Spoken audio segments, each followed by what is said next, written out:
le prince George pourrait assister au prochain service d'action de grâce organisé pour honorer la vie et l'héritage du prince Philippe, a déclaré un blogueur royal.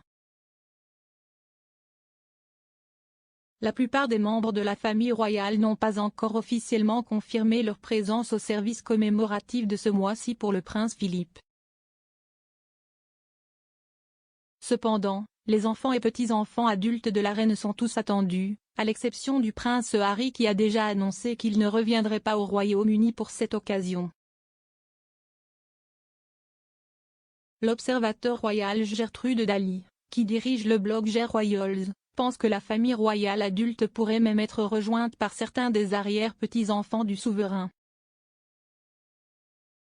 En repensant au service d'action de grâce précédent, l'observateur royal a noté que le plus jeune membre de la famille royale présent avait 8 ans à l'époque. Cela l'a amené à supposer que le prince George, qui aura 9 ans en juillet, pourrait rejoindre Kate, duchesse de Cambridge, et le prince William à l'abbaye de Westminster le 29 mars. Elle a écrit sur Twitter, avec le service de Thanksgiving pour le jubilé de diamant de la reine en 2012 et le 90e anniversaire en 2019, la plus jeune famille élargie avait environ 8 ans.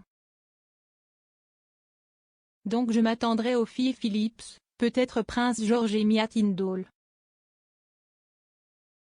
Mais pas les plus jeunes. Cependant, a-t-elle noté, ce service ne marquera pas une étape heureuse, ce qui pourrait amener les parents à laisser leurs jeunes enfants à la maison.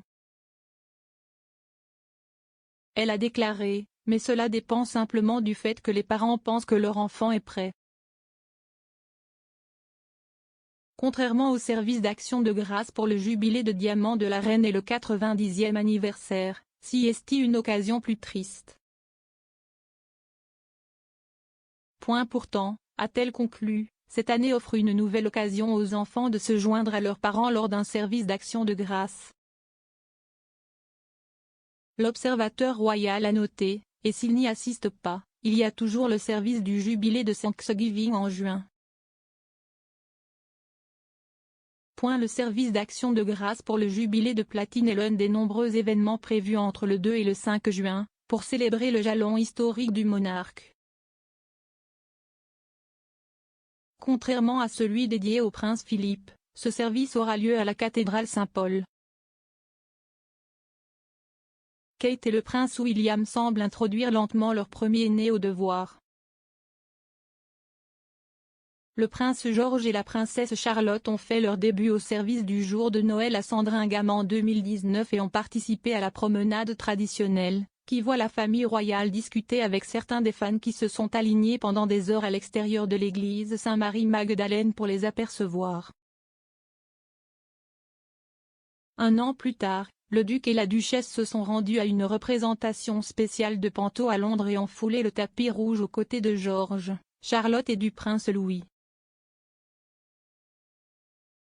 Cependant, Prince George a depuis participé à quelques autres événements publics. Combinant son amour pour le sport avec des fonctions royales, Kate et William, président de la FA, ont amené Prince George à 2 matchs de l'Euro 2020 l'été dernier, dont la finale Angleterre-Italie. En février, le jeune royal était également au stade de Twickenham pour regarder le match Angleterre contre Pays de Galles Destination. Kate a fièrement représenté l'équipe anglaise en tant que nouveau patron de la Rugby Football Union, tandis que le duc de Cambridge est le patron de la Welsh Rugby Union depuis 2016. Avant le match, remporté par l'Angleterre, le prince George a rejoint ses parents pour une rencontre avec les représentants des syndicats. Bien qu'il n'ait pas répondu sur l'équipe qui l'encouragerait pendant le match, le 3e en ligne pour le trône a parlé avec enthousiasme de ses cours de rugby à l'école Thomas Bathurst.